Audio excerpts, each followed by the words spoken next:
अजित पवारांच्या राष्ट्रवादीचे प्रदेशाध्यक्ष सुनील तटकरे जनसन्मान यात्रेच्या निमित्तानं नाशिकमध्ये तटकरे यांनी पक्ष कार्यकर्ते आणि पदाधिकाऱ्यांची बैठक घेतली, पण या बैठकीला दिंडोरीचे आमदार नरहरी झिरवाळ अनुपस्थित होते।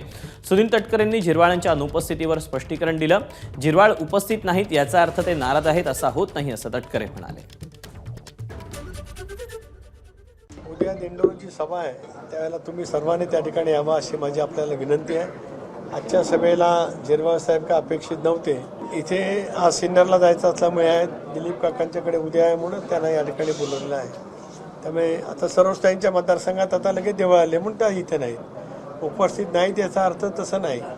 आता आपल्या लक्षात येईल की विधान परिषदेच्या निवडणुकीमध्ये सुद्धा सलग 4 दिवस बातम्या होत्या की कोण जयंत पाटलांना इथे भेटले, इतके आमदार भेटले, तितके भेटले, अशा सगळ्या बातम्या पेरण्याचा प्रयत्न जाणीवपूर्वक त्या ठिकाणी झाला। एबीपी माझा, उघडा डोळे बघा नीट।